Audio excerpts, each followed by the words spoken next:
In the hazy landscape of cannabis policy in the United States, the air is thick with uncertainty and anticipation. At the national level, conflicting regulations and shifting attitudes toward cannabis. But as the first state on the East Coast to legalize recreational cannabis for adults, Massachusetts continues to move forward. It's $5.5 billion in revenue from cannabis. Really, really beautiful product here. And this is what becomes your smokable flower right there. One of our products that we make is fresh baked goods. From licensed dispensaries, we are really interested in being a part of the community and doing stuff that promotes cannabis education. To the quiet hum of cannabis cultivation. From seed to packaged product, it goes the entire way. Tonight, we dig into the world of cannabis, how far Massachusetts has come in 7 years, and where there is still room to grow. This is Chronicle on WCVB Channel 5. It all started back in 2018 with lines stretched for what seemed like miles. We're the first stores open east of the Mississippi. Shops filled with eager and excited customers. It's had a massive economic impact on the entire Commonwealth, and I don't think anyone could have seen this coming. Just take a drive down the street and you're bound to see one, if not 2 or 3 dispensaries. Did you want an eighth or a quarter? Dispensaries like the Green Lady in Newton.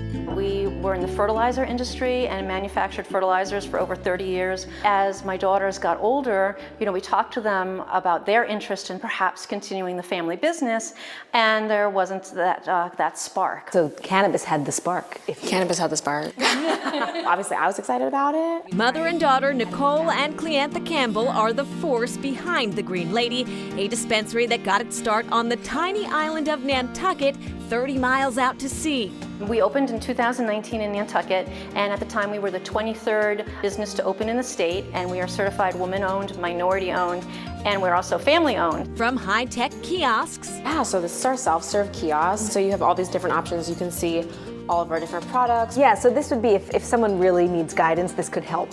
To bud tender boot camps. I really felt like immediately it was just one-on-one communication, which was really nice.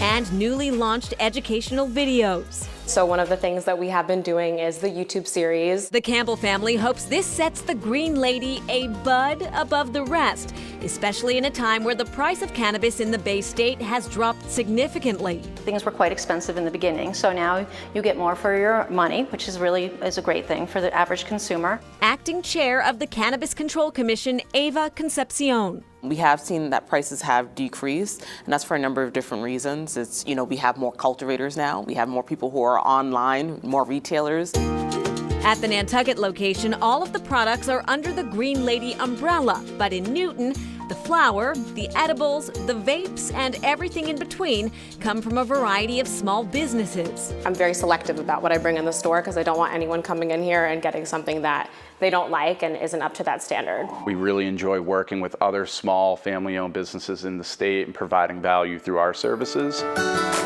One of those businesses with a similar vision is Nimbus Cannabis Company, located in Hudson, Massachusetts. We're a true craft cannabis company. We produce everything here. We do everything from seedling up through finished good in the kitchen, the lab, everything.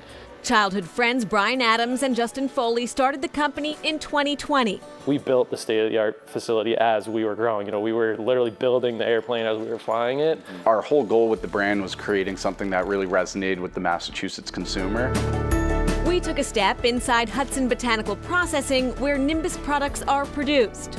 It's like the heartbeat of the place, right? Everything starts here, and then once they're ready, they get switched into the budding cycle and they go to the next rooms. From marijuana plants filling rooms to THC being mined. So as the machine ramps in temperature, it gets to a set range that we found collect the most purest fractions, and then we collect the fractions. And these products are ultimately what get used in every other product we make. To vape cartridge creation. The Nimbus products created here are then shipped to dispensaries like the Green Lady and many, many other shops across the state. 2 young and growing companies finding unique ways to push the envelope in an ever-evolving industry. And back to the Green Lady, Cleantha's sister runs a location on Nantucket. Because cannabis is not legal under federal law, it cannot be transported onto or off the island through federal waters. So they have to grow and make all their product on the island. Nicole Campbell says they often use the Nantucket location to do small runs of experimental products under the Green Lady name. Up next, how do you curb impaired driving?